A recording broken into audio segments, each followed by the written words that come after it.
আলাইকুম সুপ্রিয় সপ্তম শ্রেণীর শিক্ষার্থীরা, হাসারা কালীকিশোর স্কুল অ্যান্ড কলেজের পক্ষ থেকে তোমাদের গণিত অ্যাসাইনমেন্ট নিয়ে হাজির হয়েছে আমি মোহাম্মদ আলমগীর, সিনিয়র সহকারী শিক্ষক অত্র প্রতিষ্ঠান। এখানে দেখো প্রশ্নগুলো উপরে লিখে আছে, প্রশ্নগুলোর পড়া দরকার নাই, তোমরা এইভাবে দেখে নিবে। উত্তরগুলো দেখো, 0 থেকে 9 পর্যন্ত আমরা 10টা অঙ্ক লিখলাম। তারপরে প্রত্যেকটা অঙ্কর বর্গ, যেমন 1-এর বর্গ এককে 1, 2-এর বর্গ হইল 4, 2 দুগুণে 4, এরকম 10 পর্যন্ত 10, 10, 100 পর্যন্ত লিখবা। লিখার পরে কি করবা, একক স্থানীয় অঙ্কগুলোকে কেটে ফেলবা। দেখো এখানে 1 আছে, এখানেও একক স্থানীয় 1 আছে, কাটলাম। এখানে 4, এখানে 4 কেটে ফেললাম। এখানে 9, এখানেও 9 কেটে ফেললাম।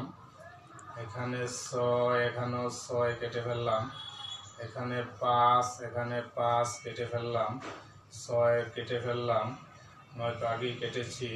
তারপরে 4, 4ও কেটে ফেললাম। এখানে 1, 1 কেটে ফেললাম। এখানে 0 আছে, 0 কেটে ফেললাম। দেখো কাটা বাদে যে সংখ্যাগুলো আছে সেই সংখ্যাগুলোই নির্দিষ্ট অ্যান্সার। এখন 2 নম্বরটা দেখো, বর্গ সংখ্যা এবং সংখ্যা আলাদাভাবে লিখবা। বর্গ সংখ্যা এবং সংখ্যা আলাদাভাবে লেখার পরে 4-এর বর্গ সংখ্যা 16, 6-এর বর্গ 17, 14-এর বর্গ 196, তারপরে 16-র বর্গ হলো 156।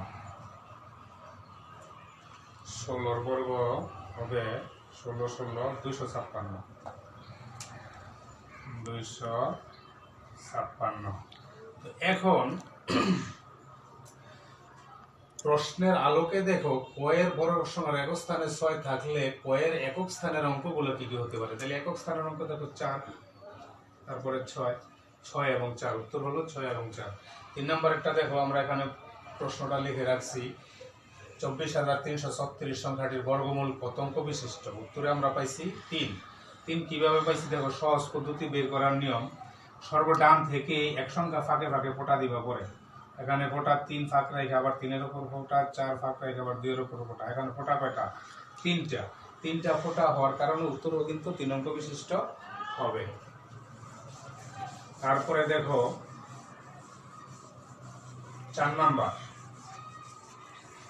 নম্বরে বলছে 245 সংখ্যাটিকে ক্ষুদ্রতম কোন মৌলিক সংখ্যা। মৌলিক সংখ্যা উত্তর আমরা 5 পাইছি।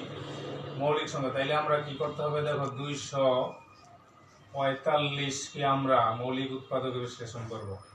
মৌলিক উৎপাদকে বিশ্লেষণ করলে প্রথমে 5 দ্বারা ভাগ করলে 4 5 20, 5 9 45। এখানে দেখো 7 দিয়ে ভাগ করলে 7 7 49। সুতরাং 245 সমান পাইলাম 5 গুণন 7 গুণন 7, তাহলে 5 গুণন 7 গুণন 7, তাইলে এখানে আলাদা করলে 7 গুণন 7, তাইলে 5 এখানে জোড়বিহীন, জোড়াবিহীন যে সংখ্যাটা সেই সংখ্যাটাই হবে নির্দিষ্ট উত্তর। তাহলে 4 নম্বর উত্তর আমরা পাইলাম 5।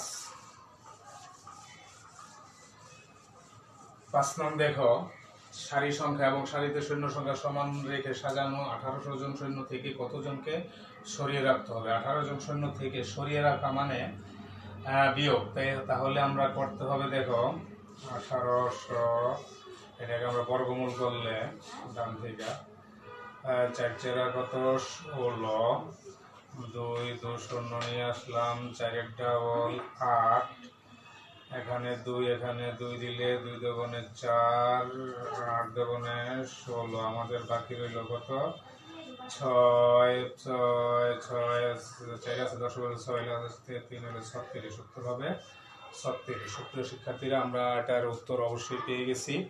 পরবর্তী ক্লাসে আবার আমরা বীজগণিতের উত্তরটা নিয়ে হাজির হব। ওকে, বাই।